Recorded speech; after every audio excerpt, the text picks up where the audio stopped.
It'll be very transparent, it'll be very black and white, it'll be for schools like Iowa State to do it the right way and have been doing it the right way for years. It actually will be pretty easy because that's how we've been doing it. If it is buying out, do you need a congressional carve out for that? I mean, I would imagine there's a First Amendment part of that. No, because it would be totally voluntary. You know, you don't have to sign it. Okay. And if you don't sign it, then we don't have to pay you. It's pretty simple. I mean, that's how I view it right now. It's like there's no credit for us for your tuition, your unlimited meals, your books, your board. You know, we're not getting any credit for that. So if you want to be a member of our softball team, you'll just sign over those rights so we can use them. And if you don't want to, then you pay your way to go to school. We'll pay it for you, but you got to give us something for it.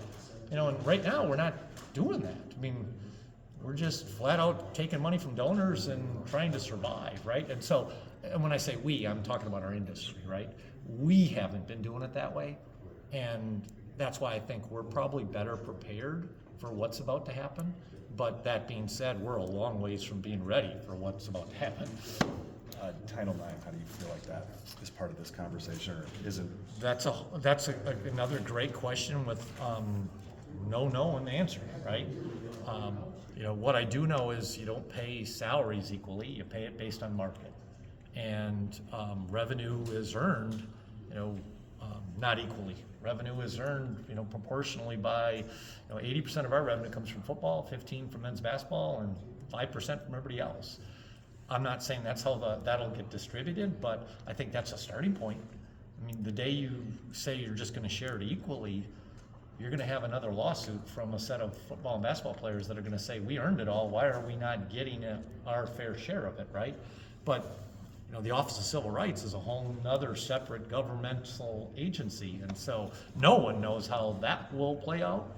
You know, all we can do is try our best to make decisions based on what we think are facts. But again, that's where I say there's a lot of questions. Mm-hmm. It was about, like, I think 6-7 months ago to announce the wrestling facility. I guess what's the progression in that looking like right now? The new wrestling facility is put on hold. It's been postponed. We've told the donors that. Coach Dresser knows that. We've communicated it. We made that decision 3 weeks ago. There's just no way possible to go forward and convince the state that we can take bonds out to pay for a wrestling facility when you know, the college football playoff decided to take all the money and give it to the Big Ten and the SEC.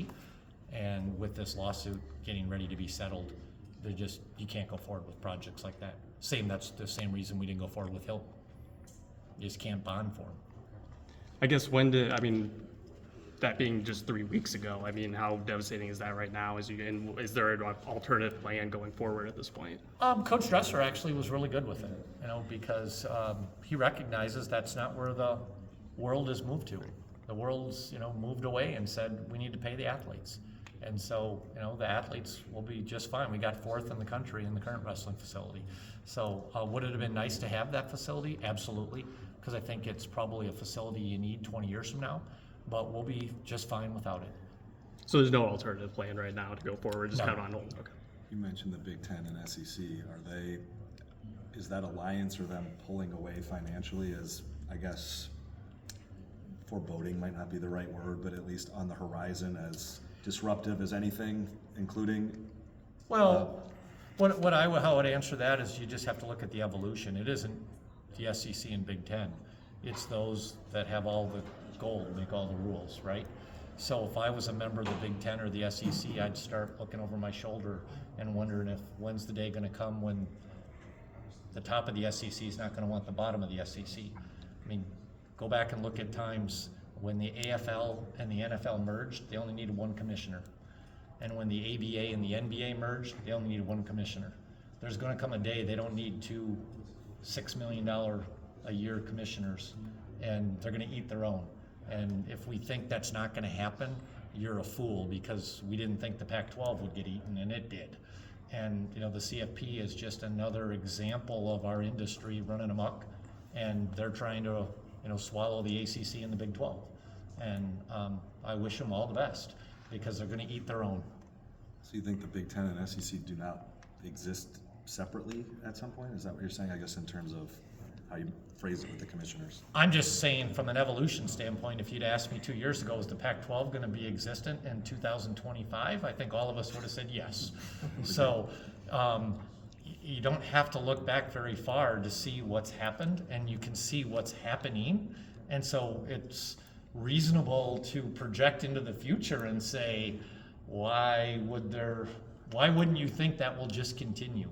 That those with the gold will make the rules?